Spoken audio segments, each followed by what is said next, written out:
Wow, it's Doughboys Double. I'm Tiger Weiger along with the Spoon Man, Mike Mitchell. Mitch. Wags. You moved your hand. I was going to comment on how your hand was gently resting on Jemmy's butt. It was really cute. Yeah, look at that. She's my girl.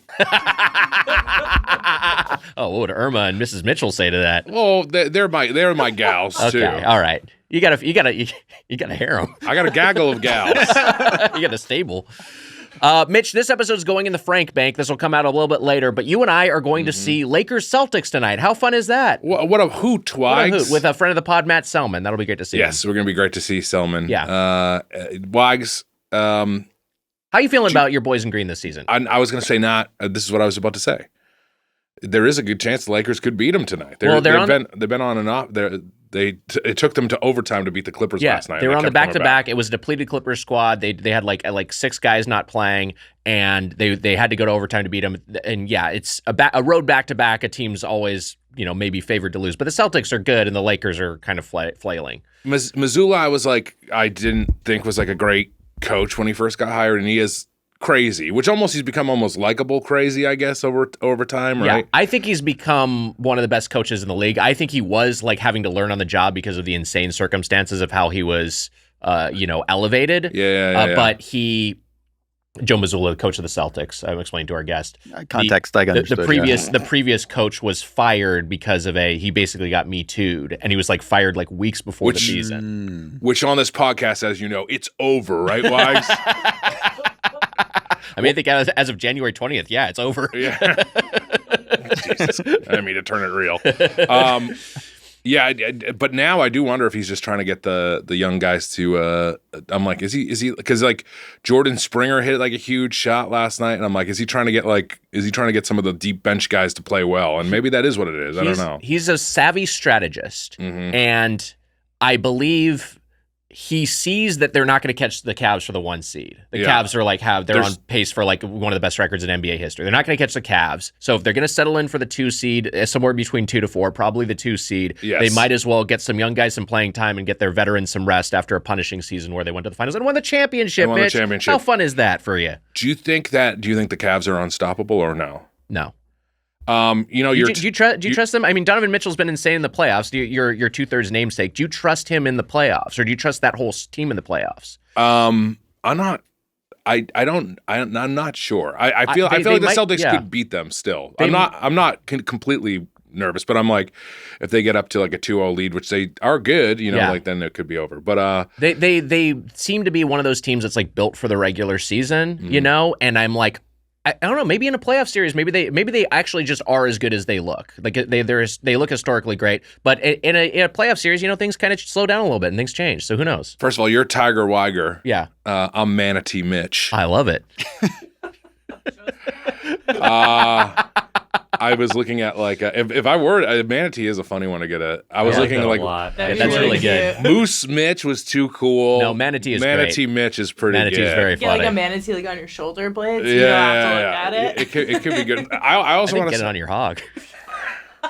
Get one of those guys who can write your name on a grain of rice.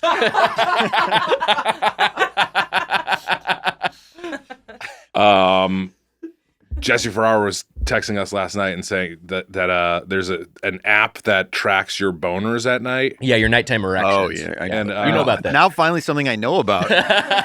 Jesus Christ.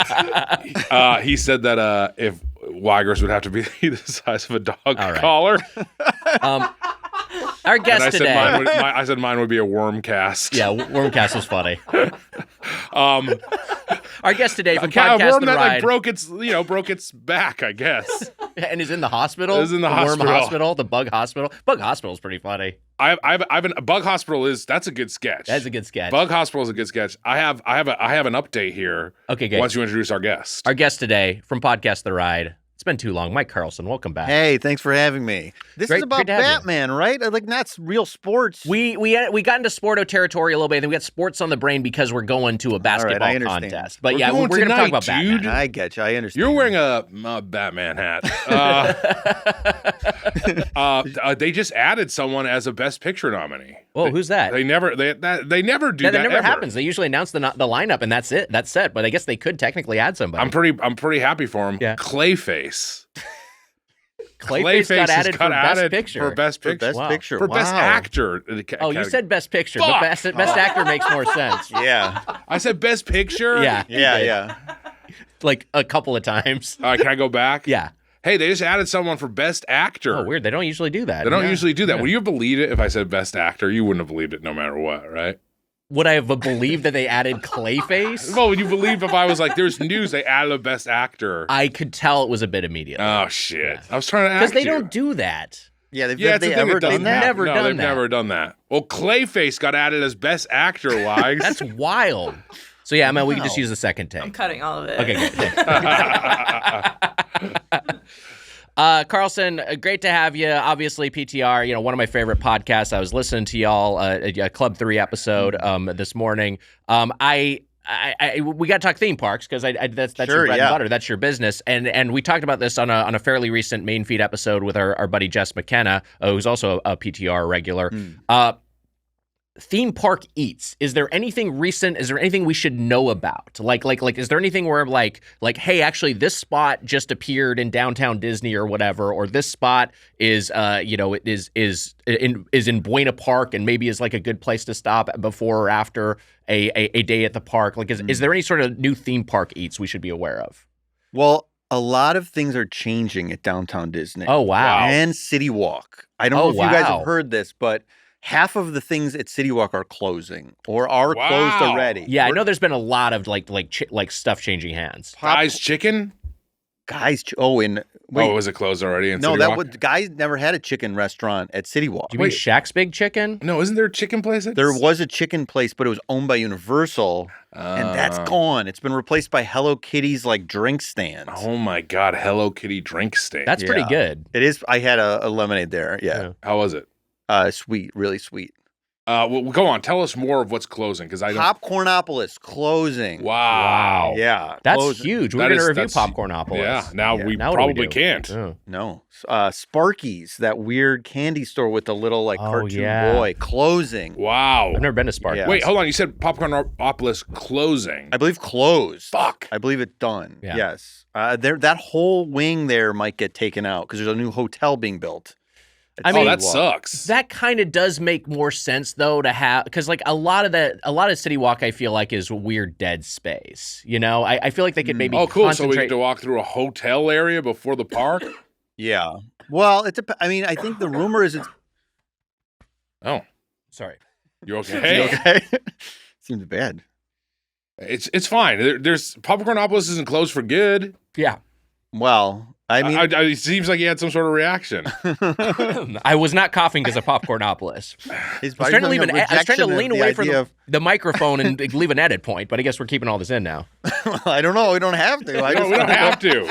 I looked at him. He should have told me it's just a show. He should have been like, "We got to stop now." No, I didn't know what the hell he was doing. This is going to get bad, and we need to stop. No, I got a little. You ever have just something get caught in your throat for a second? I just had one of those. Of course. Yeah, a Popcornopolis piece of popcorn. Yes. It was like that kind of thing. Yeah, it has covered in candy, and it gets caught, and the nerds fall off the popcorn and get lodged in your vocal cords. Yeah, it happens all the time to me. What I was trying to say is there are.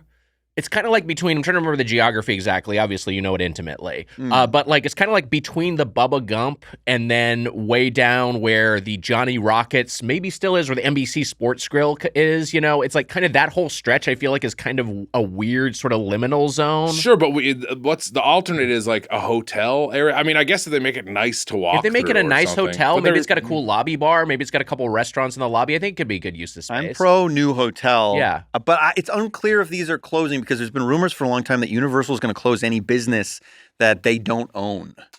Wow. So that might be part of it. There might be new places going in there. It's just that Universal is going to own it, like they own Dr. Toothsome's chocolate emporium. Yeah. The steampunk chocolate restaurant that no one likes. And no one already doesn't. They already don't go to it already. No one goes there. It's empty. Yeah. It smelled like poo for a while, and apparently that smell maybe is gone. All the different. Why? Like, I don't know. There was a sewer issue. Oh no, they delivered the wrong brown. Chocolate restaurant's nightmare. Yeah, that's God. Oh boy. They we got inside information also. We got sent an email. Whoa. Full of inside information about, like, we heard you guys, you were trashing Dr. Toothsome's. Yes. Everything you're saying. You're pretty harsh about it. Everything you're saying is right. And then they like even leaked where they were buying the like macaroons and stuff. Like, we're not making those in-house. We're getting those from someplace in the valley and just jacking the price up on them.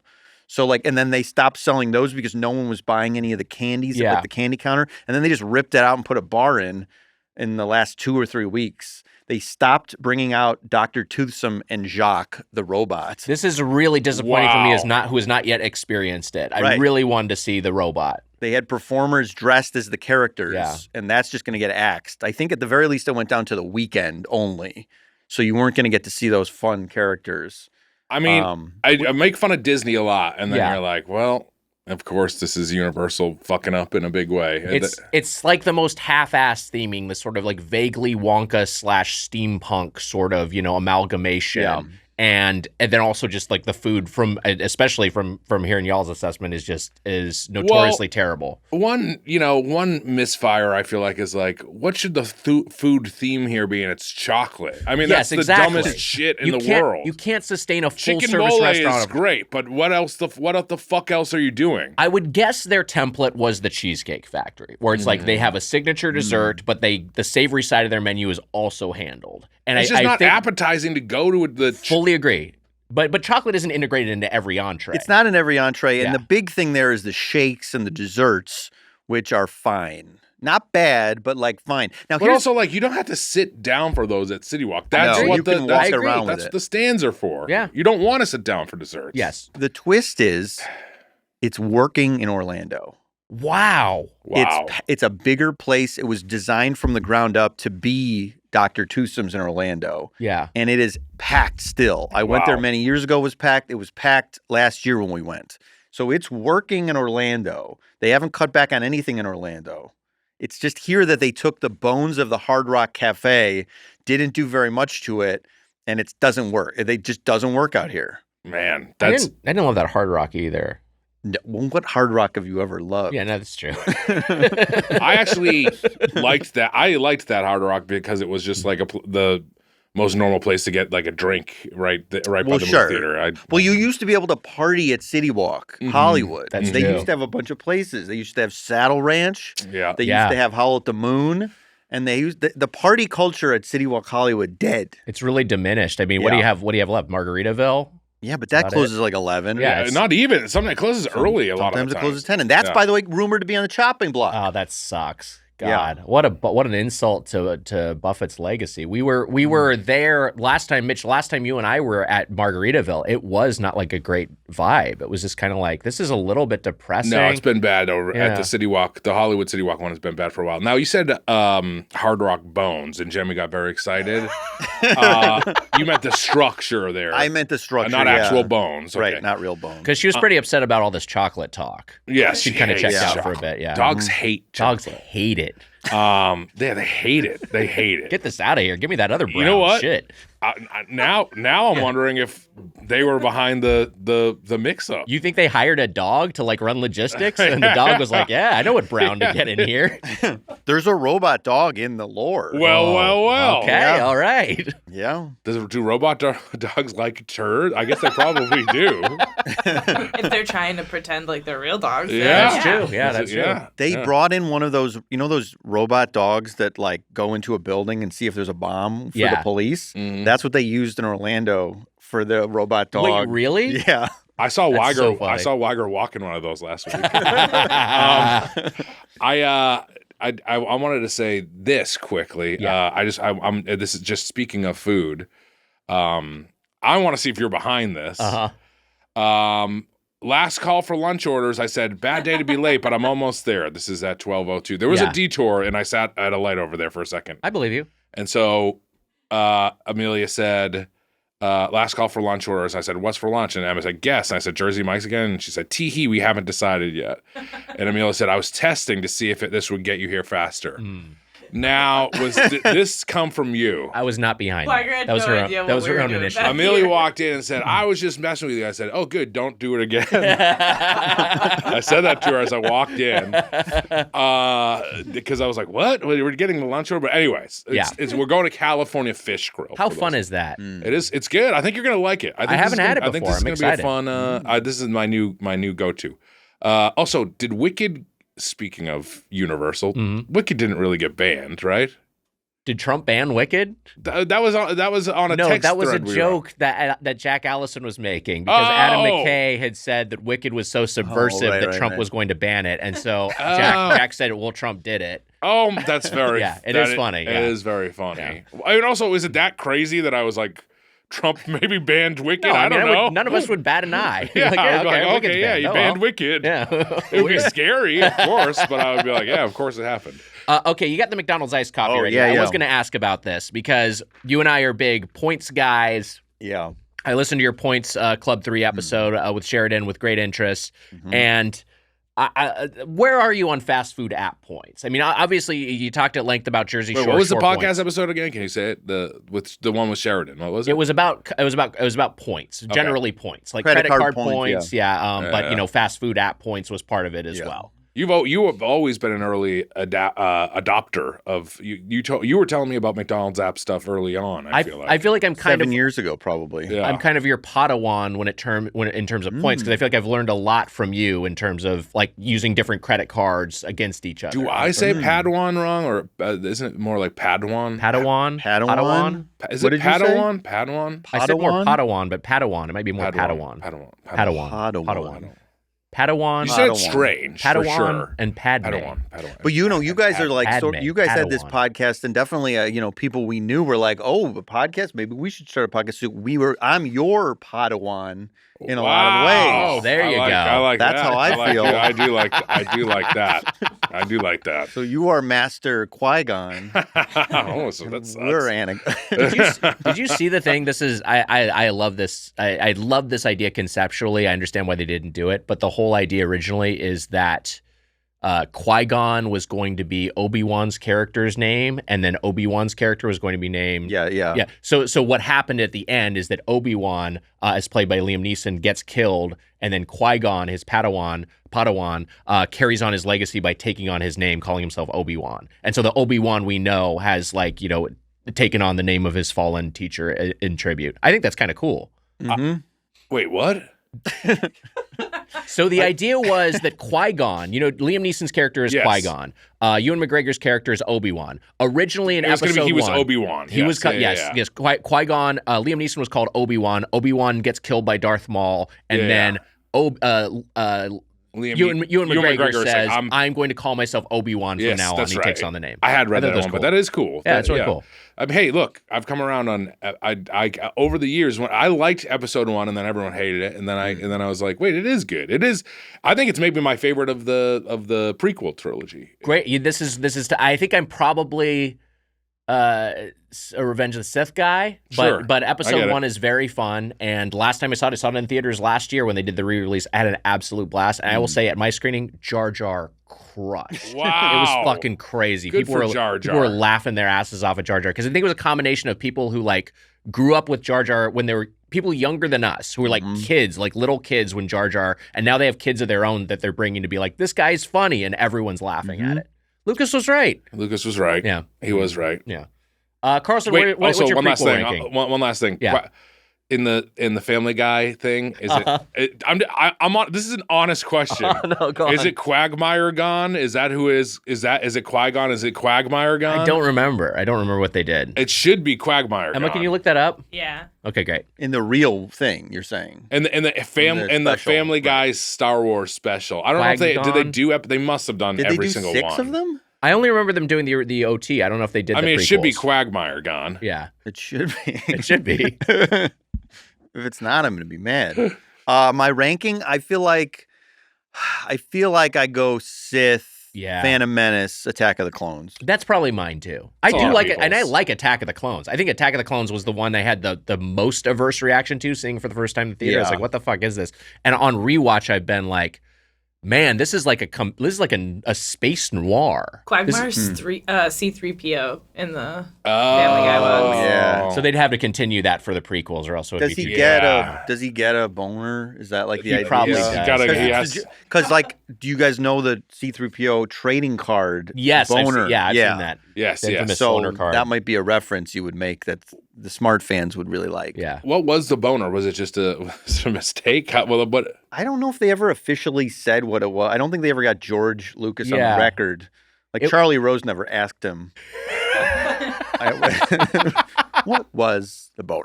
I think it was part of like his. I think it was locks him in there for until he answers. I think there was a. I think it was like part of like his hip that was just shot at an odd angle. It looked like it was a boner. Do you guys watch the Charlie Rose George Lucas interview where he's complaining about Disney Star Wars a lot, like I do? Oh, I mean, not a lot. I mean, from here on out, once a month, like I do. You don't do that? From here on out, I will for sure. Yeah, it's like an hour long. And is it after all three are done, or is it just the? It's just after Force Awakens. It's after he's sold, and George is mad about everything. Yeah, and then he had to apologize for it because he said that he sold it to white slavers. That's what he said. Yeah. And then he talks about his experimental films that he's going to make. It's an extreme pull quote, I guess. It sure is. Yeah. Yeah. I mean, this is the kind of thing. I do love Lucas. At the end of the day, he took the big payday. He took $4 billion, and that is on him. You know, like he relinquished the rights in exchange for a big sack of cash. Well, it was pretty philanthropic. He is a philanthropist, and his new museum, the Museum of Narrative Art. I'm very, very excited for it. It's off a train stop that I'm. Don't you think his hand was forced a little bit there, or no? No, all right, whatever. Do you think he got forced to take $4 billion? People were like, we want this. Like, I feel like there was so much. Well, it was forced to sell because he didn't want the companies to go out of business. His companies to go out of business.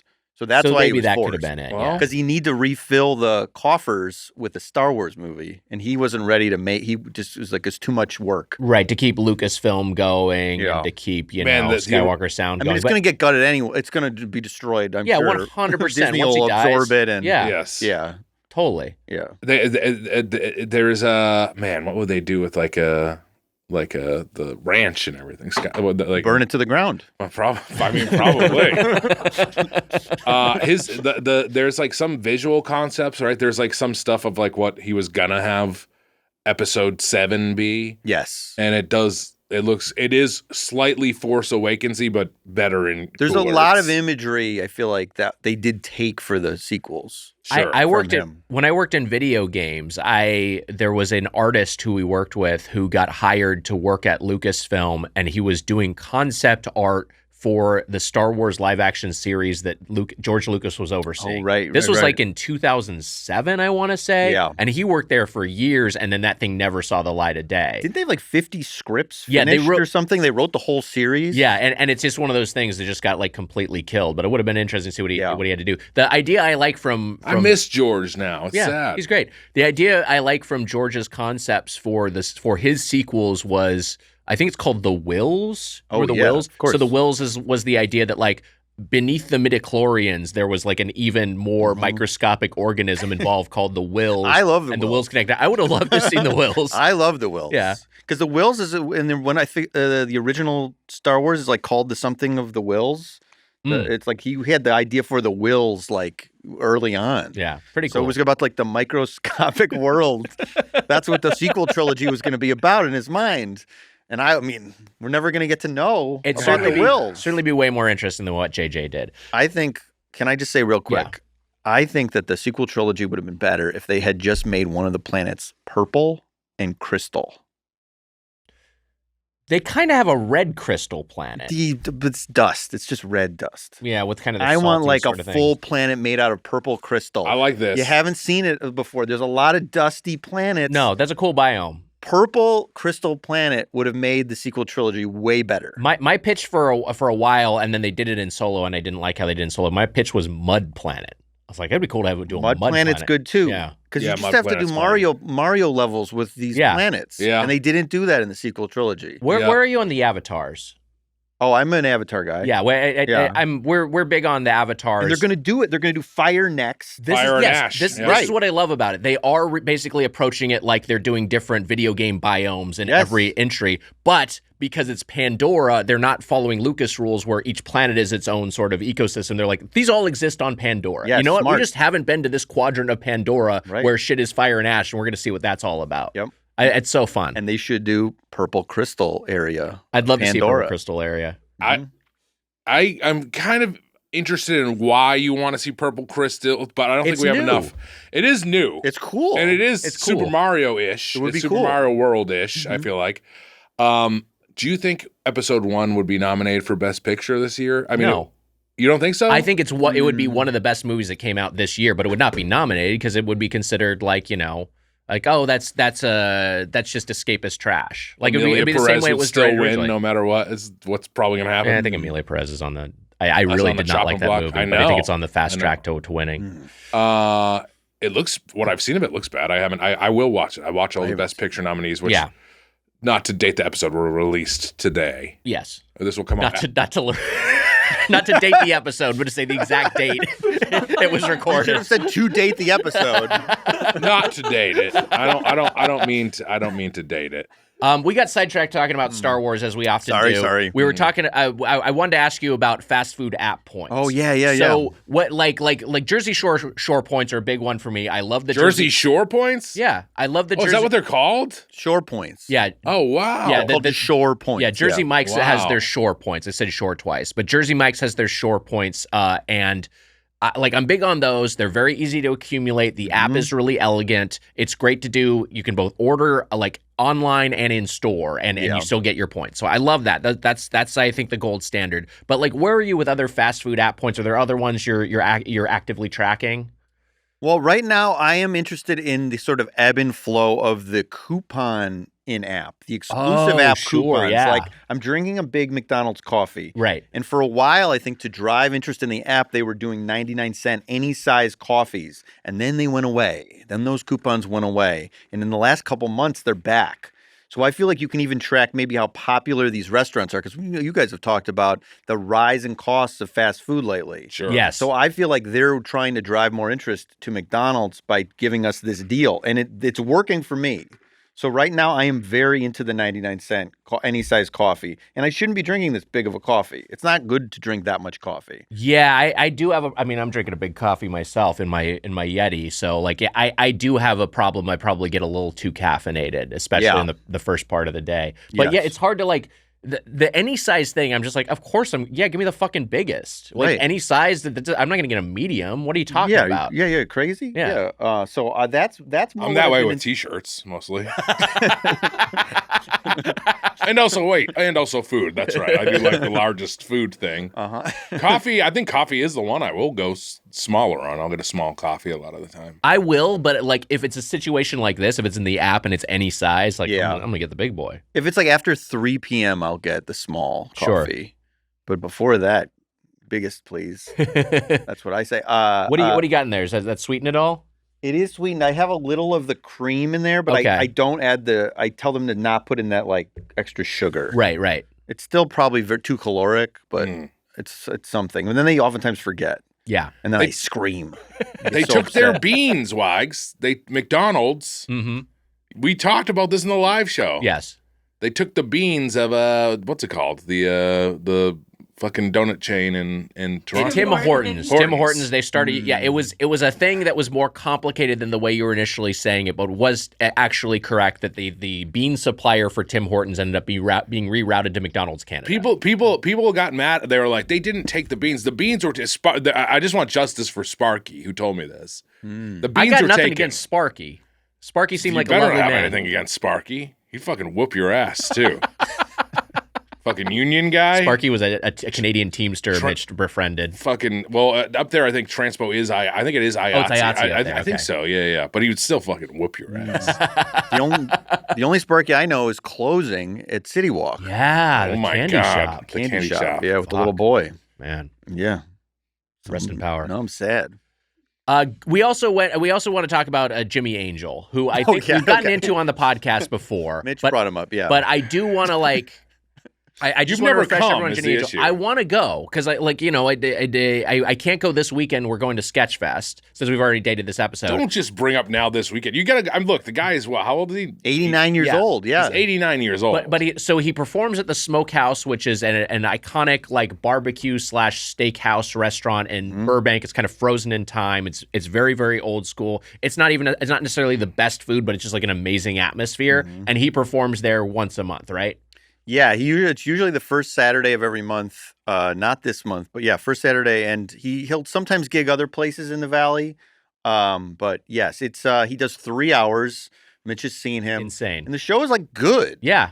The show is good. You hear 89-year-old gentlemen, and sometimes you think, "Oh, what is that going to be like?" But the answer is pretty good. Amelia assumed it was like a Frankie Valli sort of sad. Yes, not it's Frankie not that. Valli. No, he's actually singing, and he does a great show. Yes, he does. It's fantastic. Wow, I gotta go. I want my mom and sister to come out here. I will try to have them come at the beginning of the month because I would want them to. Yeah. To see the show, they should see the show. It's fantastic. I'm a fusspot about it because it's late at night and I go to bed early. Yeah, it's okay. The 90-year-old man is just doing it while you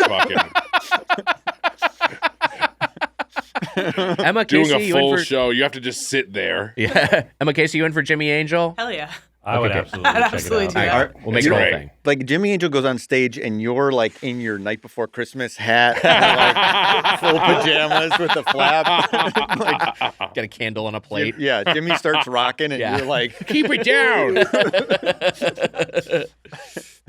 I got to see him. So he plays covers, but he also plays originals. Is that correct? He has original songs. He does covers. He does mostly 50s stuff, but sometimes he does Del Shannon's Runaway, which is 61. So there's a bleed over into the 60s.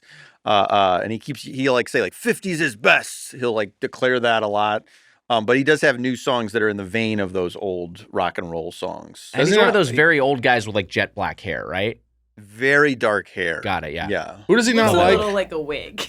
Okay, could be a wig. Like a helmet. He just anyone from I think does he not like the Beatles or something? He doesn't like something, right? I think, but he doesn't declare that. That might be something off the record. He doesn't declare it on the live show, but maybe the intel is that he doesn't like other rock bands past, let's say, 1962. Wow. Yeah. Got it. Yeah. Look, I don't. It's fine. The Smokehouse also is good food, decent food. Yeah. There's a very interesting booth there, and that's all we'll say about it. Alluding to a story we've have Weiger tell for 7 years. I've cut it every time. And every time we won't say it. We're just going to allude to that there's a very cool I wanted to there. tell it on our show, and I texted him, and we're going to I'm not going to do it. Here's the thing. It's not my story. It involves a very, very famous celebrity, and I don't know if I have. I certainly don't have permission to say it publicly. I can check in again. It's it's a delicate conversation. You're being very reasonable, I think. Yeah. But I think if you tell the story, you need Carlson and I both here to tell the story. I will 100%. Okay. I will not tell the story on the pod. If I'm the one to tell it, we could talk to this guy and maybe he will want to come on the show and tell it himself. So that's another possibility. Him himself? Well, not the guy. No, not the guy it's about. That would be amazing. That would be the greatest episode of Doughboys ever. It's not scandalous. It's more funny. It's more funny. Yeah, it's not it's not scandalous. It's a little scandalous. It's a little crazy. Yes, it's a little scandalous. It's a little body, but it's not like this guy. It's not like a kind of thing. It was oh, that's a bummer. You know what I mean? It's not a bummer. Yeah, it's silly. Yes. Anyway, thinking of the story that I'm thinking of is silly. It's funny.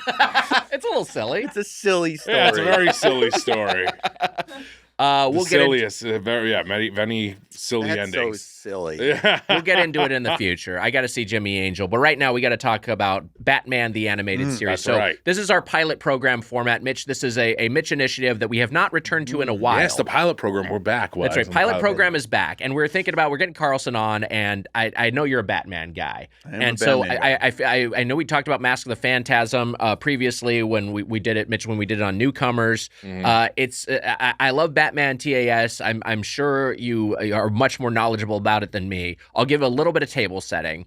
85 episodes aired on Fox from 1992 to 1995. Additionally, some more episodes aired on the WB, but the show was titled differently, so it's a slightly different thing. It was partly inspired by the Tim Burton Batman, but it also went its own way, most notably with the Art Deco aesthetic, which they internally called Dark Deco, and is really distinct and is really unique and is part of what's so awesome about the show. Additionally, the backgrounds for the animated sequences were drawn on black paper, which is part of why it's such like a dark sort of show. It's just like the omnipresent color is black. So instead of having white paper that they're drawing dark inks on, they have black paper that they're using light inks on, and it's a really just sort of dominating sort of ominous sort of foreboding quality to it. Character designs are really cool. The full orchestral scoring is what I was most reminded of on these rewatches. I was like, oh yeah, they just had a fucking orchestra for this animated show that I'd watch after school. The Danny Elfman theme, obviously, but a bunch of other composers worked on the in-series music. The voice of Kevin Conroy, obviously, maybe the best Batman. He's so awesome as both Batman and Bruce Wayne. Bruce Timm is who did the character designs, and Eric Radomski did all these set designs. So, Carlson, before we get into the series itself, you're a toy man. Yes. What is your Batman toy rundown? Okay, hold on. Let me just say this. And I didn't know I was doing Batman today, but I purchased an expensive Batman the Animated Series toy yesterday. Wow. I pre-ordered it. Wow. I pre-ordered Clayface. Best actor nom. Guess actor nom. Congratulations, Clayface. Which movie is it? We have no idea, but we know that Clayface is one of the best actor or actress nominations. We actually don't know who Clayface is. Yeah, so. We don't know yet. But yes, I purchased a... The rumor is that Clayface is gonna, like at the award ceremony, if they win, they're gonna like come out of their form. But is he gonna? He's gonna come and turn into, or is he gonna turn into other actors? That's the thing. Clayface is an actor. Clayface is one of the other actors. That's what I'm trying to say, but I don't know which one. Well, so we'll learn. I see what you're saying. Yeah. For instance, Adrian Brody wins for the Brutalist. He'll go up there, and the reveal will be it's Clayface. That's what it is. Wow. Yes. So it was a 2-level performance. Yeah. Wow. And Adrian Brody will be there giving him a thumbs up. You know what I mean? Yeah. We'll see what happens. We'll see. We won't know until we're watching it. But Clayface, I bought this Clayface. Fuck, that's awesome. Yesterday, and it's this big. Good. It's like massive. It's a huge Clayface, and he it's like the for our audio listeners, like the size of your torso. It's a big boy. Size of my torso. Yeah. Yes. What does your wife, friend of the podcast, Lindsay Kaitai, think of that purchase? You know what? I'll say this. We've been together so long, and that my toy habit sort of started slow and then got really bad as the toys got better and cooler. So I feel like she's just like she's a lobster boiling in a pot with it, where I think she's okay, but the heat has been turned up gradually, so she doesn't notice that she's boiling in water. She doesn't know that it's the wall of the office gets overtaken by Ninja Turtles and Batman.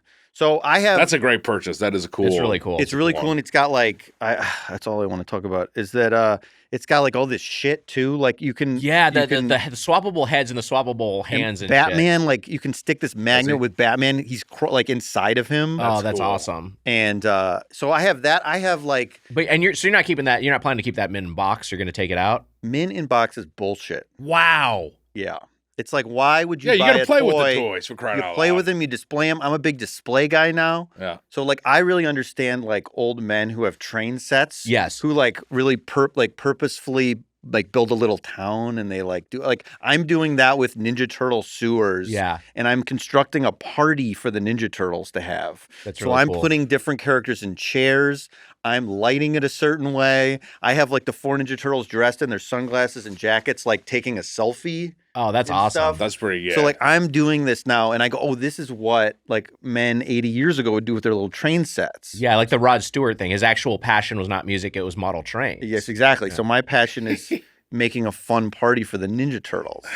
That's what my thing is. I love that. It's funny when I haven't seen you in, like, a few months. I'm like, oh, you're making this little party for the... I should go and hang out with you, it seems like. I mean, if you want, I'm busy though. I'm busy doing things. Sure. So, I would help. I would like you to look help? You could help. I would like to look at the Ninja Turtle party. It sounds fun. I've seen like the last time it would have been an A&W. I just said A&W, wrong thing. AEW pay-per-view. It would have been something that we saw at your place, and that would have been the last time I would have seen the toy tableau. But I'm sure it's been updated quite a bit since then. That was a couple of years. Did you ever go to an AEW party? Yeah, 100%. This was pre-pandemic. I think is the last time you watched a pay-per-view. No, I was there deep pandemic.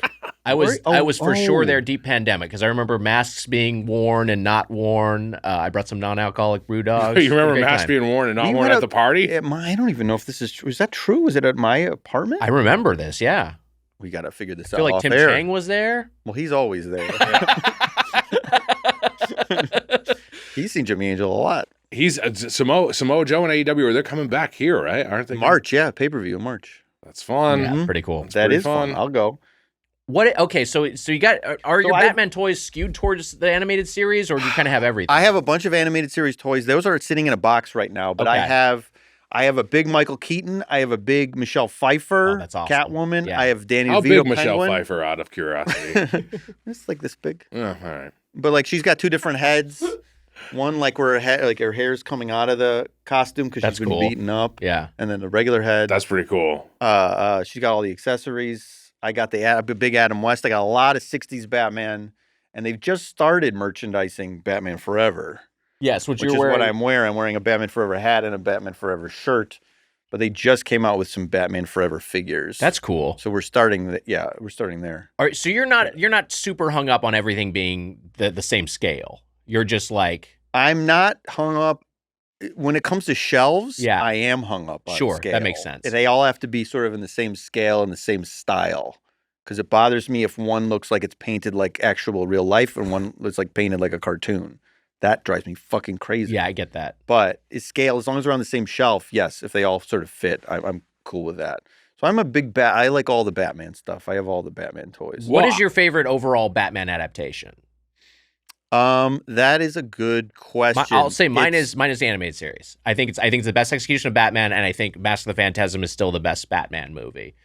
Yes, I love animated series and Mask of the Phantasm. I think the answer is Grant Morrison's like 7-year run on Batman in the comic books. Oh, okay. So from the comic standpoint, because I'm not a comics reader, so like that to me is a black box. So I just don't know. I know some of the big ones like Killing Joke and Dark Knight Returns. Like I've read like those, but like the big runs, like I'm not super familiar with. He did 7 years of Batman. So he started from the premise that like let's present this Batman as if all 60 years of continuity happened. Mm-hmm. And so like, like stuff changes. Like Batman was silly for a while. Then he's like serious. He's like, This is all one guy's life. Let's pretend the serious part was for a couple years. Let's pretend this part where he was like a bachelor living in an apartment and it was like a sexy James Bond. Like, let's pretend that was this year. So he took all of the Batman lore and put it all into the 7-year story. Wow. So it like kind of, it goes from like kind of a simple thing where Batman learns he has an evil ninja son to like Batman dying and then going through time. So it's like Pilgrim Batman and Caveman Batman. And at that point, Dick Grayson then takes over as Batman and Damian Bruce's son is Robin. So now it's a flip on the idea of like Batman is kind of happy-go-lucky and Robin is a little like maniac. Yeah. Who like beats the shit out of the Joker. And then they all come back together and then it turns into Batman Inc., where Bruce decides to make a corporate Batman. Jesus, really? It's crazy. It's That's 7 cool. years and it's multiple comics, and it's kind of my favorite Batman thing ever. Wow. But like, there's like, you have to read like 100 issues of a comic. Mitch, where do you stand on Batman? This for me, I mean, like, of course, I saw the '89 Batman in theaters, and it was like a big moment. And I love the Burton Batmans too. Those are awesome. And I loved it. So I feel like that was the gateway probably. And Batman Returns, I remember being a huge event because it was the sequel. But animated series is huge for me of just even getting like more of the lore and and the villains, and they introduced. I mean, like today.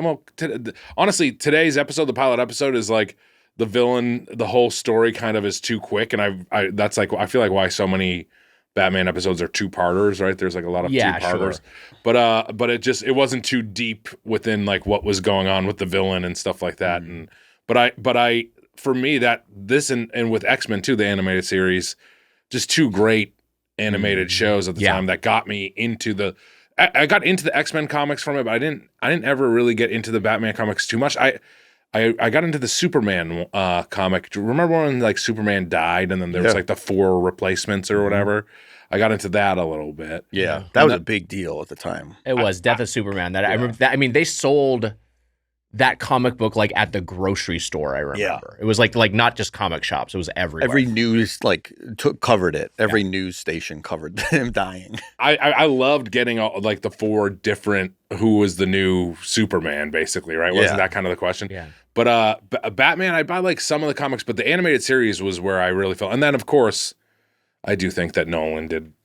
I didn't love Batman Begins, but Dark Knight is one of the best ever. You know, it's great. Yeah, I mean, I love Dark Knight.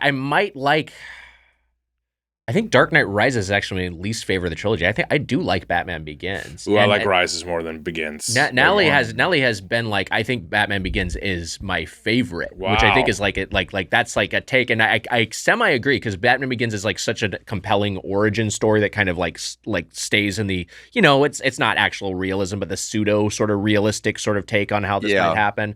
But I don't say this often, but Natalie, you're wrong. How dare you? She's wrong. Natalie's wrong. It's her opinion. She can't be wrong. Well, Dark Knight is very good though. Yeah, it's great. I lean more towards like sillier stuff. Like I'm glad the animated series like started out with like I guess Man-Bat, because it's like metahuman, I guess you would call him in the comic. Like, because I feel like recently it's very much like, especially the newer Batman stuff, even though there's fun stuff in like Pattinson one I did not like at all. But it's like, it's just like kind of straight ahead and everything's like, I don't like it too grounded. You don't want it too you don't want it too gritty. I think the Nolan ones are kind of the right balance, but like that was like as far as you could push it. I do like the Zack Snyder Batman. I do like Batman versus Superman. I like Batman versus Superman. I like the Affleck Batman in the Snyder Cut Justice League. I agree. I've come around on some of that stuff, and especially in Snyder Cut, Batman's fighting aliens. Yeah. And I'm like, let's see it on the movie screen. Yeah. Let's see Batman fighting aliens. Yeah. Like, Great we may sequence. as well. It's a fun sequence. Yeah. Man, so he goes to find Aquaman, and he's like speaking Icelandic. And then Aquaman goes back to the ocean and the women sing that song. I was like, this is the best. It is really good. I like it too. I like it too. And I came around. I had a full circle thing with the Snyder stuff. Yeah. Our listeners won't agree. No, it's 100%. Fine, That's fine. We already talked about Star Wars. They're already mad. They've been mad since then, so it's fine. This is the thing. Just going back to the Burton Batman real quick, and then we'll talk about this episode. Yeah. The thing, and Mitch, I don't know how you learned about that they were making a new Batman movie. But like for me, I was like, I knew about Batman, obviously, the comic book character. I knew who the Joker was, knew Robin was, and I'd seen a lot of the Adam West show in syndication.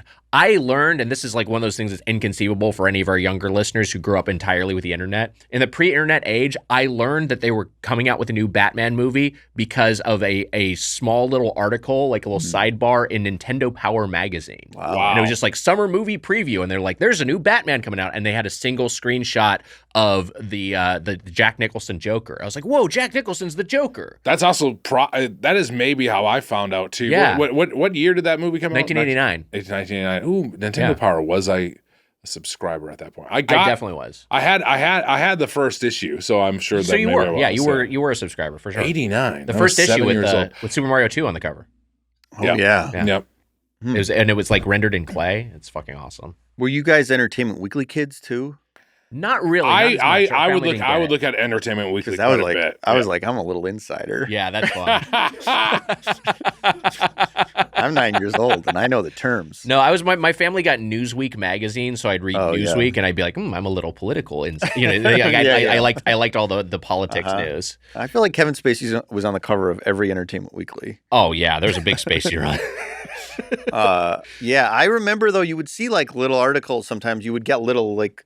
That's how you get your information about something coming out. Like, or Ninja Turtles movie, I just was looking at the posters when we came out of a different movie. Yeah. I'm like, well, they're doing this? It's crazy to learn about something's existence from seeing a poster on the wall, but that's how you used to find out that something was happening. You would go to a toy store and go, I hope they have Darkwing Duck toys. Yeah. I'm praying as we go there. I remember going to a pizza parlor for a friend's birthday party, and there was a cabinet for a Teenage Mutant Ninja Turtles arcade game, and that's how I learned it existed. That I just saw the game. I was like, oh my God, there's a Ninja Turtles arcade game. And then playing is like, this is fucking awesome. Yeah. It's by Konami? Holy shit, you know? I was in Entertainment Weekly was like that, like the idea of new movies coming out. Reading about young up-and-comer Harvey Weinstein, stuff like that. When you got older, some of those magazines, you also are like, because you start to get a little horny as a kid, like when you get a little older, and then you're kind of like Entertainment Weekly is like, oh, maybe there's like a horny photo in here, hopefully, you know? You're just kind of hoping for that, you know? Of course. Like Julianne Moore showing off some shoulders. Yeah.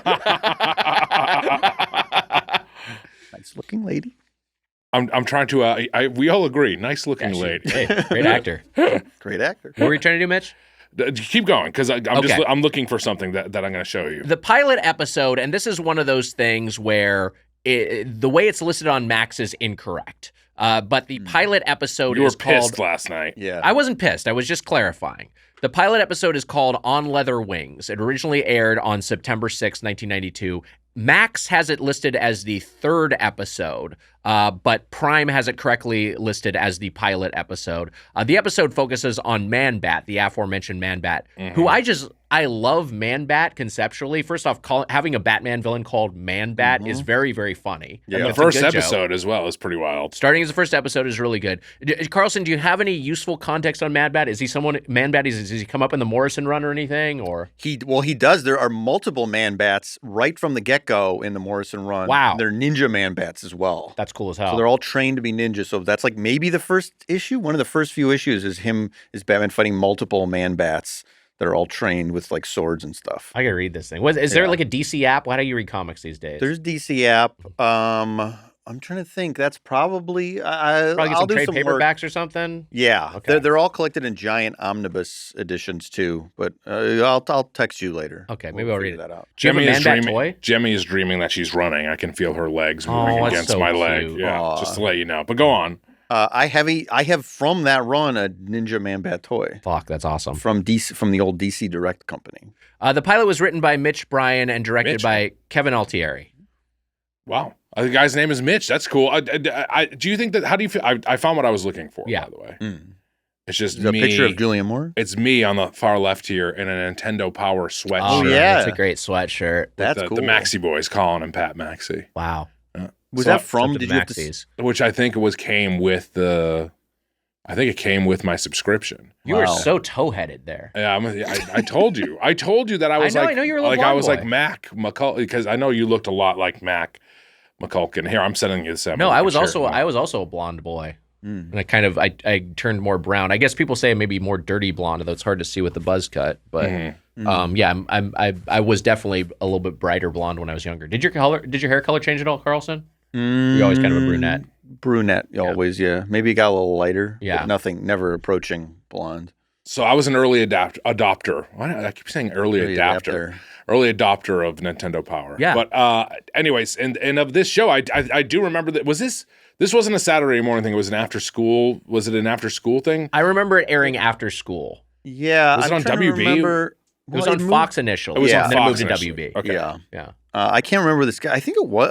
I'm trying to remember. I feel like it did sometimes be on Saturday morning, but maybe It I'm might have completely been. wrong. But I would watch it after school usually. Yeah, I was old enough where I was in middle school when the show was coming out, so I was not really doing Saturday morning cartoons anymore. I was still like but an after school cartoon. Yeah, this was a daily watch for me. X-Men was Saturdays for sure, but then it would be then you would watch it like after it was on for a while. It went to afternoons, right? Yeah. At some point. When I was watching this, I have not seen this for 30 years. It's been a while since I've watched this particular episode. But I thought that the scientist's wife, the female scientist there, I thought she was a Man-Bat, and then I looked, and she is a man. She's the she-Bat later, right? Like or is that what it's called? Her character design is also very similar to Selena Kyle, the Selena Kyle Catwoman in the Batman the Animated Series. Yeah. I thought she was Their blonde she bombshell. turned into the Bat creature, and then later on she does in another episode turn into the Bat. There's also like 60 There's so many. This is also when they would.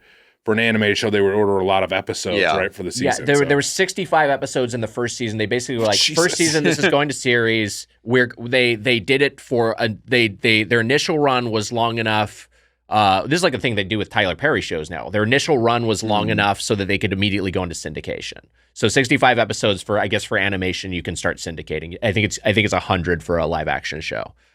Anyway, so they made 65 episodes, then they made like an additional 20 or 30 or whatever the fuck. So yeah, we don't need to run down the plot, like beat for beat, but it's pretty much one thing I will say.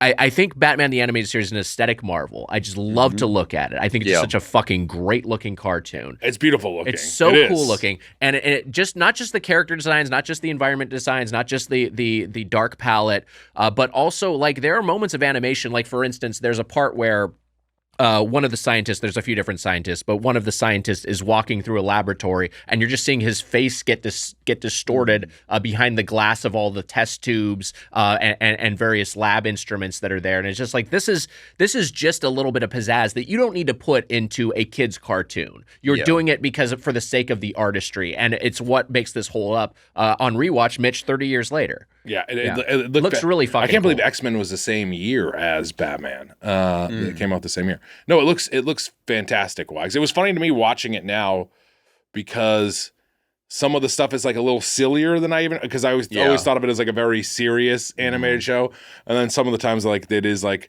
the security guard in the opening is like whoa, like you know what I mean, like there is like still like cartoony aspects to it. I mean it's a cartoon, but I'm saying like there is like goofier aspects to it. It's goofier and sillier, but I think you need it for the kids. I think it's I agree. Yeah. And I think it also hits on what you were saying, Carlson, of like that's kind of what Batman operates in that space. I mean, he's like he was initially a little bit more of a comedic, like sillier character. Like the Joker was certainly a lot sillier versus like the brooding, dark, like Heath Ledger, Joaquin Phoenix Joker we know today. And this show kind of exists in both worlds. I mean, it was certainly like the Mark Hamill Joker, right? Who's the most famous part of the Rogues Gallery from this is like kind of like both silly and menacing.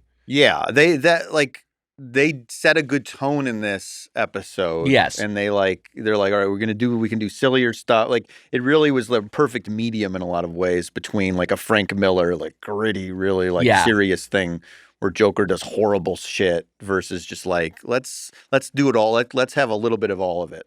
And Hamill's great as Joker. He's not in this episode, but he is generally awesome. I mean, right for the opening credits are so great. So fucking good. It's so cool. Moody, and like for a kid, I mean, honestly, even still watching it, I was like, they make things goofier, but like for a kid, I was like, oh yeah, I was like, 9 years old or whatever when this show started, and you felt sophisticated. I definitely felt sophisticated, and also I was like, I'm surprised I wasn't that scared by it. There, like, it is like there is stuff with the Man-Bat that's like kind of scary, like for a kid, I feel like, I don't know. It's also like, I loved the X-Men animated series, but the original animated series is not nearly as good as Batman. Like, it doesn't really hold up in the same way. Yeah, the quality, the animation quality, just I assume the writing and like the mood of it. This is the original animated, it's the Batman animated series? No, I'm saying X-Men, the original X-Men versus Batman. Yes. Oh, yeah, X-Men is not. It's not as good as it's not as good. It's still great. It just is. It just is not. I mean, this looks so much better.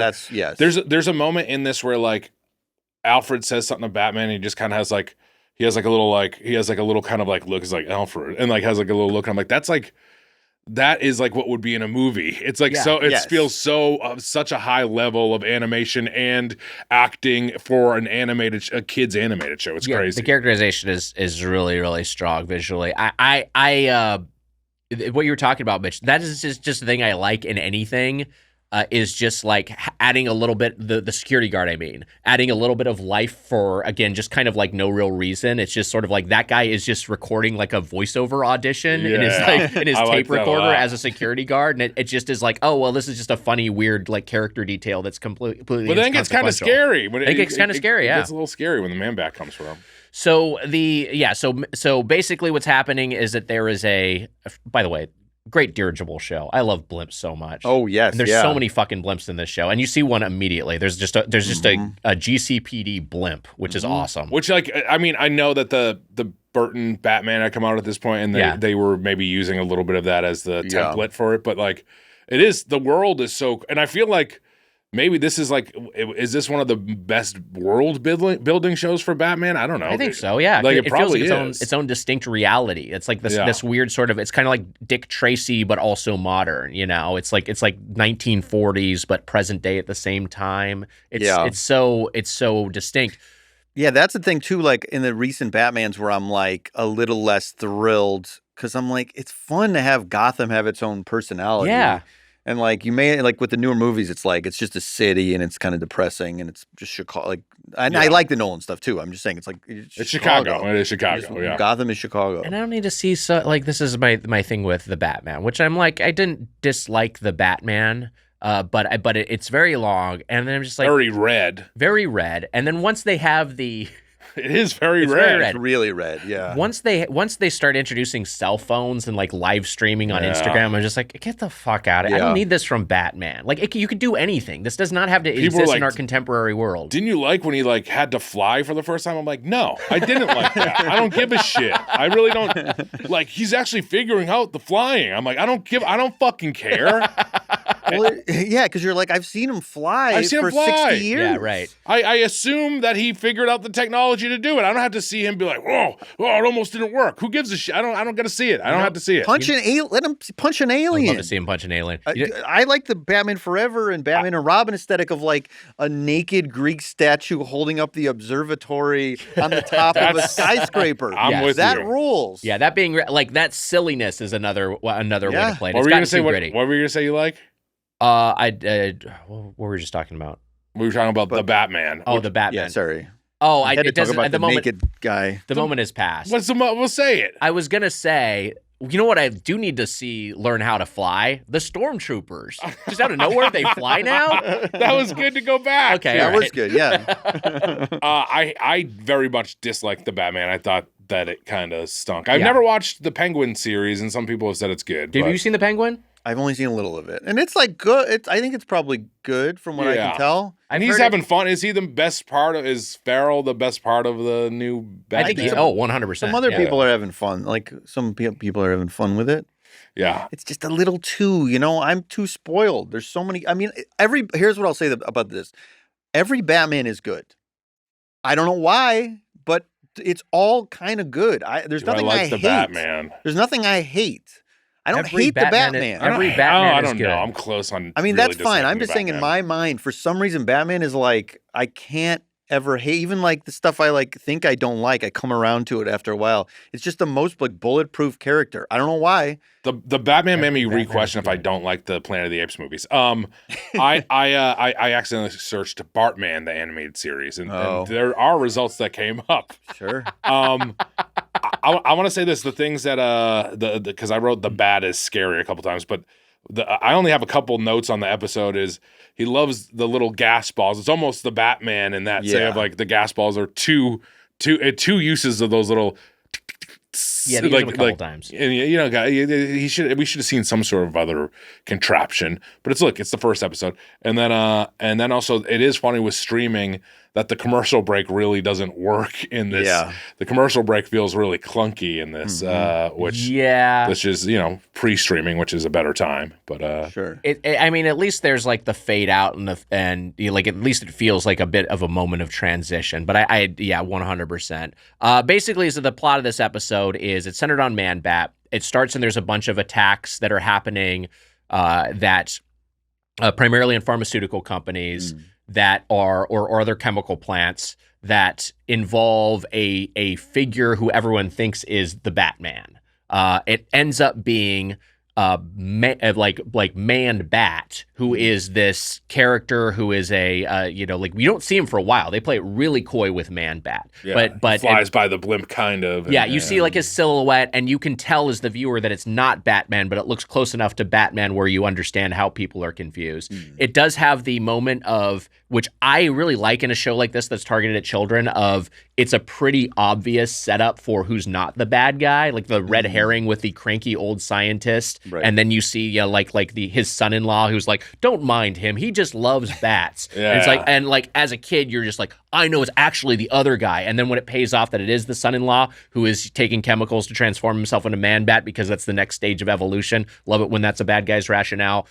When it turns out that it's him. They don't get into his psyche too much. So like I said, the story is kind of small and they just kind of solve it. It's a 22-minute runtime, including opening credits, a minute-long opening, and end credits. So they don't have much real estate to work with. No. And it's still good. Don't get me wrong. I think it's still very, very good. That's the thing with anytime I watch Batman animated series now as an adult, I go, man, if these were an hour long, there's so many things where you can just tell, like, just because of the way the pace is of the show and the tone, it really like takes their time and like ruminates on things, but they run out of time in my mind where you go, oh, this feels like if they had an hour to do these would be like amazing masterpieces. Right.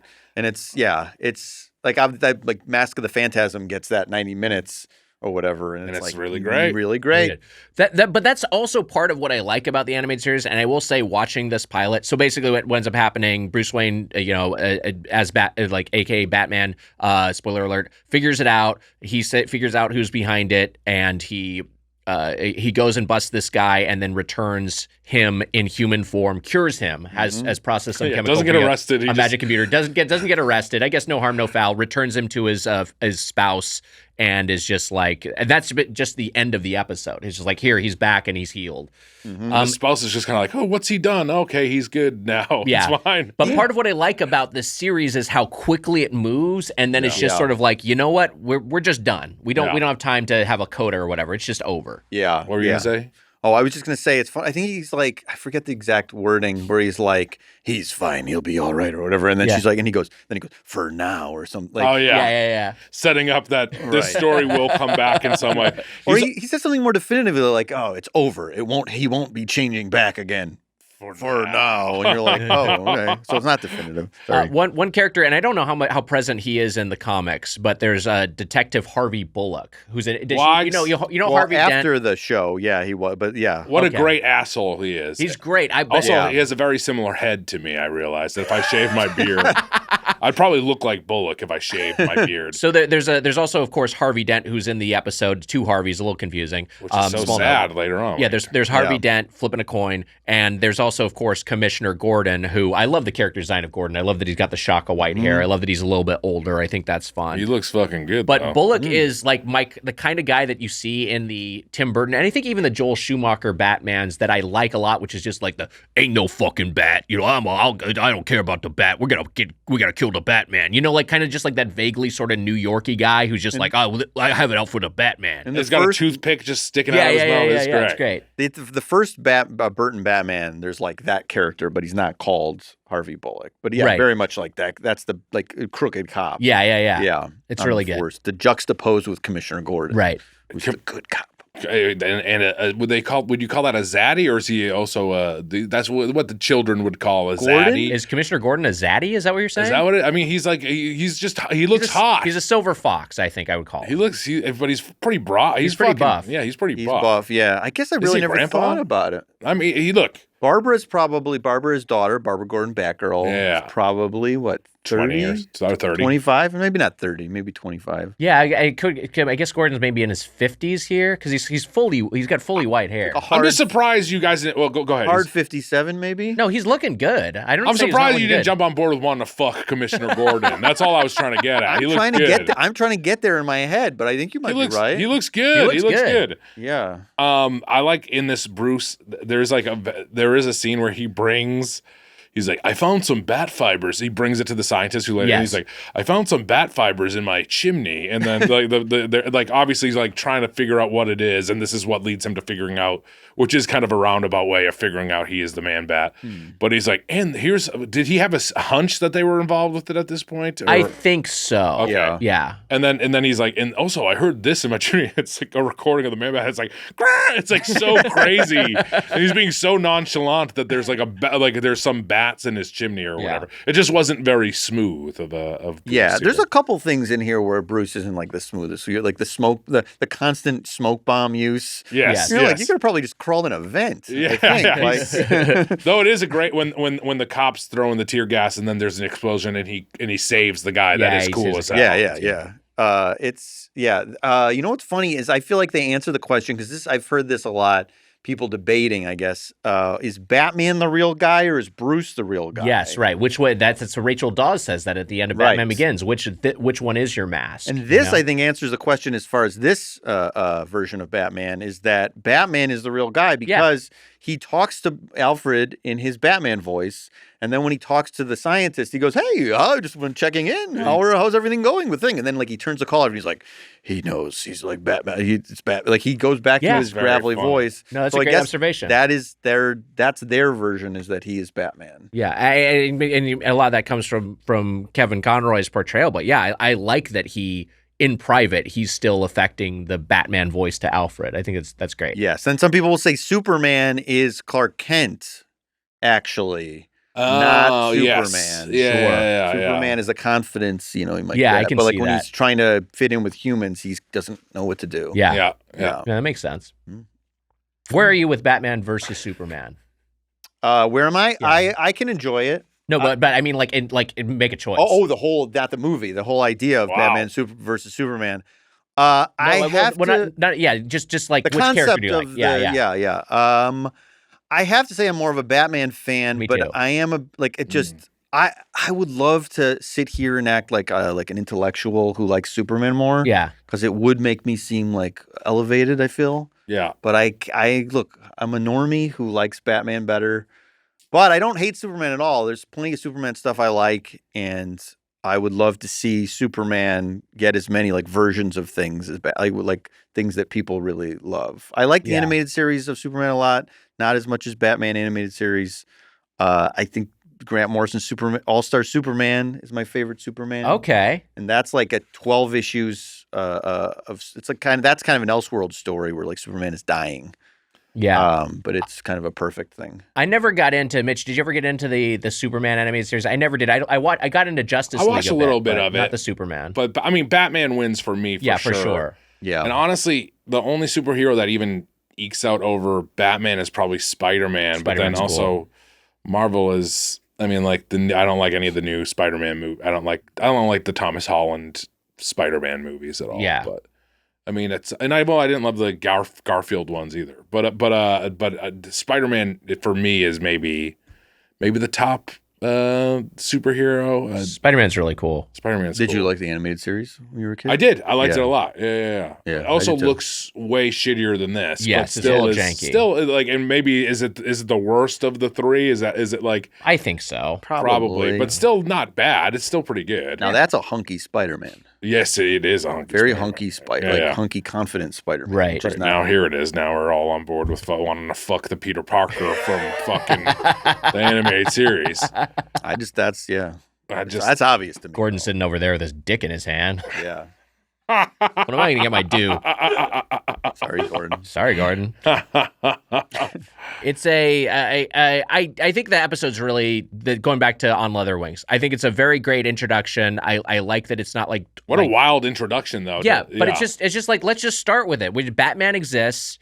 He's Gordon's friend, and he's like he's just integrated into the city. People know who he is. Some of the cops are skeptical of him, and maybe the city at large is maybe a little skeptical of him, and so that's why they're open to the idea that he's actually lost his mind when Man-Bat starts attacking. It is crazy that Man-Bat is the first villain, though. I mean, it is really crazy that that's the first one he... Yeah, it's quite a choice, but I think it works really well. I think it's a very effective pilot. I think it's also a really good capsule of like what the show ultimately becomes. This made me want to rewatch the whole series, and maybe I'll do it. It's so fun.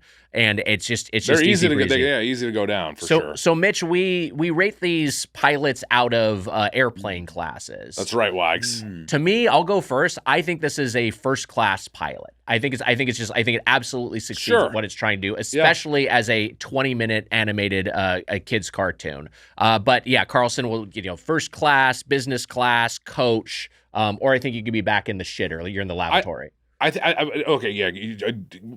It's first. Do you want to go? Do you want to go? Yeah, maybe first? I should go first. Okay, I wonder what he'll say because I'm like, in my head, I'm like, and I wonder. I want to get this out because I wonder what you'll think about it. I'm like somewhere in between where I'm like, I think as a show, it's a first class animated series. It's one of the greats, and I think for a pilot, I think it does a really good job. And then like, if I had to give it out of 5 stars, would it be like 4.5? Would it be a 5-star? I don't know. Would it be 4, 4.5, or 5? I don't know. But I think I think I would inch it into first class. Not the first row of first class, but I think it is in first class. Maybe you're in like the back row of first class, and you're up against the wall, so you can't recline your seat. Yeah, so it's like it's still nice, but it's you not can quite. You can recline just a little bit, but then you hit the wall. And then you can. I mean, like in all the filth of the regular class, you can hear and they're right feel there them within earshot. Yeah. Oh God.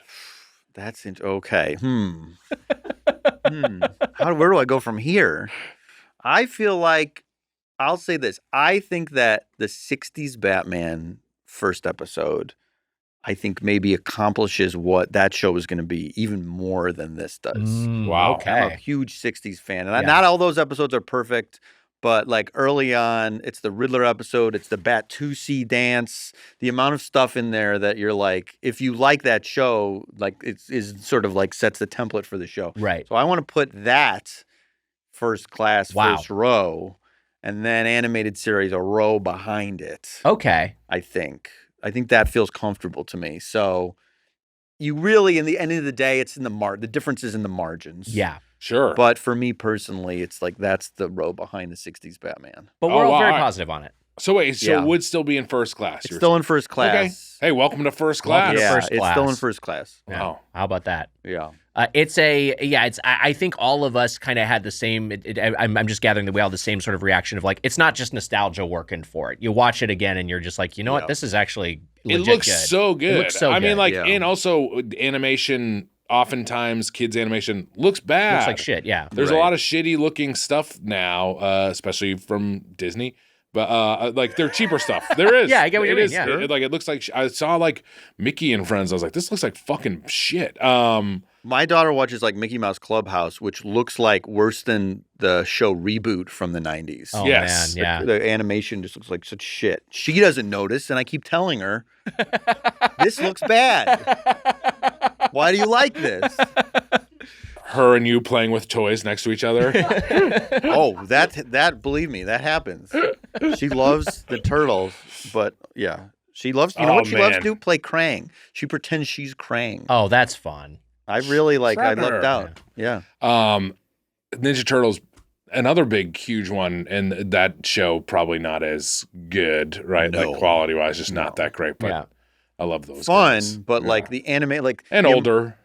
Yeah, the amount of times that like Leonardo's talking and then his mask like turns red for no reason, and you're like, what? And then like their characters are just moving in and out because they didn't have the budget. Like the intro animation looks so much better than the actual shows did. Yes, yeah. Which is a common thing back then. I can get on board with your like every Batman is good. I could even get on board with a take that, well, if someone wanted to say, I don't necessarily agree, like every Star Trek is good, like things like that. I was like, okay, I kind of get what you're saying. If you tried to say every Ninja Turtles is good, I'd be like, what are we doing here? There's some bad Ninja Turtles. There's some bad Ninja Turtles. Yeah, I'll agree with that, but privately I won't.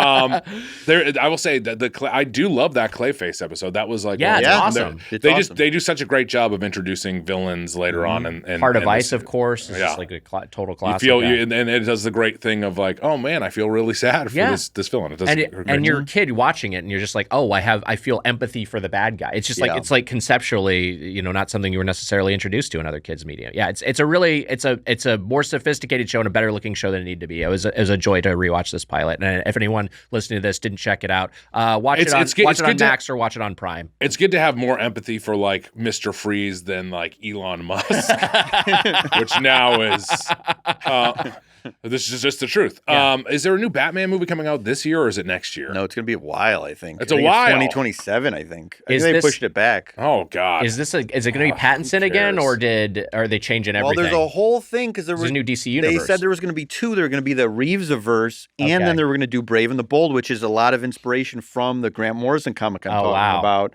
with Damien, the evil son of Bruce and Talia al Ghul. But then there's rumors that they're going to axe that and not have it, and then Reeves is just going to have Pattinson in the main DCE, whatever it's called, DCU. Jesus. But there was going to be two Batmans concurrently going on, is what they initially announced. But I don't know if that's going to stick around because it seems like both things keep getting pushed. So We get Fire and Ash this year, and the new Trey Parker movie. There's a lot of good. 2025. Mission Impossible 8. Mission Impossible 8. 2025. I'm like, please. I think there'll be some good stuff. Yeah. Mike Carlson, a podcast The Ride, one of my favorites. I'm on the second gate. I'm over there in Club 3. People should check it out. Tell people about the podcast. Anything else you want to plug? Sure. Podcast The Ride is supposedly about theme parks, and there are a lot of episodes about theme parks. But it is also about anything that I want to talk about, from an older rock and roller named Jimmy Angel to points to old TV people. Like the ventriloquist ask Waylon Flowers and Madam. Paul Winchell and his dummy, Charlie McCarthy. Who's the one in the Muppet movie? Who's the ventriloquist in the Muppet movie? Oh, shit, that is right. Who is that? I got to look that up. Yeah. It might be one of these people. It's probably somebody I've said his name of many times on our podcast. But so it's a bunch of pop culture bullshit in addition to theme park rides and the malls outside of theme parks as well. And both you gentlemen have been on many episodes. That's right. I love being on it. Check it out. You and Gardner and Sheridan do a great job over there. We got to get y'all back when we all have time in the main feed here on Doughboys. Do another crossover app. Sure. Well, Orlando. Well, they did their own Orlando. I know, but maybe they can come with us. They love going there, for Christ's sake. There's a new theme park opening in May. The Universal Epic Universe. All right, we'll talk about it. There's going to be a lot of restaurants that are opening there too. Wags. That's this week's Doughboys Double. Bye. Bye. See ya. Bye. Doughboys meeting.